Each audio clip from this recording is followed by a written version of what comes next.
Right ఇక బులెటిన్లో news lens చూద్దాం. ఢిల్లీలో ఉన్న తెలంగాణ బీజేపీ నేతలు మధ్యాహ్నం 3 గంటలకు ప్రధాని మోదీతో భేటీ కాబోతున్నారు. తాజా రాజకీయ పరిణామాలు, పార్టీ బలోపేతంపై ముఖ్యంగా చర్చించబోతున్నట్లుగా తెలుస్తోంది. స్థానిక ఎన్నికల్లో అనుసరించాల్సిన వ్యూహాలపై కూడా చర్చించనున్నారు. నియోజకవర్గ సమస్యలను ప్రధానికి వివరించనున్నారు నేతలు. కుమార్తె వివాహ కారణంగా ఢిల్లీ టూర్కు బీజేఎల్పీ నేత ఏలేటి మహేశ్వర్ రెడ్డి దూరంగా ఉన్నారు.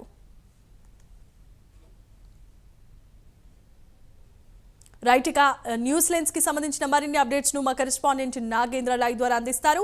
Nagendra, over to you. Thank you Jemimah. ఈరోజు మధ్యాహ్నం 3 గంటలకి ఢిల్లీ కేంద్రంగా బీజేపీకి, తెలంగాణ రాష్ట్ర బీజేపీకి సంబంధించినటువంటి ఎమ్మెల్యేలు, అదేవిధంగా ఎమ్మెల్సీలతో పాటు మరొకవైపు ఎంపీలు ప్రధానమంత్రి మోడీని కలవబోతున్నారు. ముఖ్యంగా ఇది కట్టసీ మీటింగ్ అయినప్పటికీ ఒకవైపు పార్లమెంట్ సమావేశాలు నడుస్తున్నాయి, మరొకవైపు బీజేపీకి సంబంధించినటువంటి ఎమ్మెల్యేలు, ఎమ్మెల్సీలతో పాటు అదేవిధంగా ఎంపీలు కూడా ప్రధాని మోడీని కలవబోతున్నారు. ఇది కట్టసీ మీటింగ్ అయినప్పటికీ తెలంగాణ రాష్ట్ర రాజకీయాలకు సంబంధించినటువంటి అంశాలపైన కీలకమైనటువంటి చర్చ జరిగేటటువంటి అవకాశం కనిపిస్తుంది. ఎందుకంటే ఒకవైపు తెలంగాణ రాష్ట్రంలో కాంగ్రెస్ ప్రభుత్వం ప్రజా పాలన విజయోత్సవాలు నిర్వహిస్తుంది. అదేవిధంగా మరొకవైపు త్వరలోనే స్థానిక సంస్థల ఎన్నికలతో పాటు మరొకవైపు ఎమ్మెల్సీ ఎన్నికలు జరగబోతున్నటువంటి నేపథ్యంలో ప్రధాని మోడీతో తాజా రాజకీయ అంశాలపైన ప్రధానంగా చర్చించేటటువంటి అవకాశం ఉంది.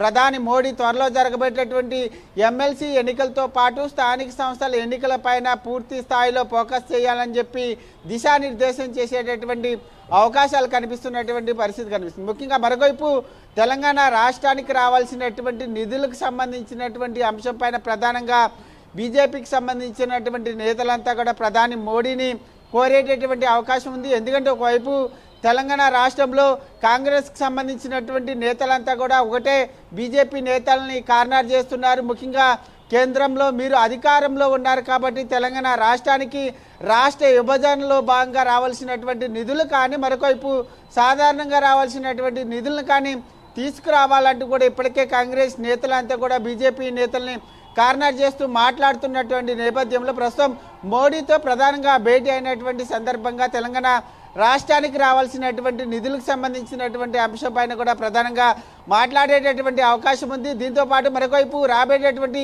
అసెంబ్లీ ఎన్నికల్లో ఎట్టి పరిస్థితుల్లో కూడా తెలంగాణ రాష్ట్రంలో కాషాయ దళం పాగా వేయాలనేటటువంటి ఆలోచనలో భాగంగానే ఇప్పటికే రాష్ట్ర వ్యాప్తంగా కూడా తమ పోరాటాలను ఉధృతం చేస్తున్నటువంటి నేపథ్యంలో రాబోయేటటువంటి అసెంబ్లీ ఎన్నికల ఎజెండాగానే ముందుకు వెళ్లాలనేటటువంటి అంశాన్ని ప్రధాని మోడీ నేతలందరికీ కూడా దిశానిర్దేశం చేసేటటువంటి అవకాశం అయితే కనిపిస్తుందని చెప్పాలి Jemimah. Right, thanks for the updates and details Nagendra.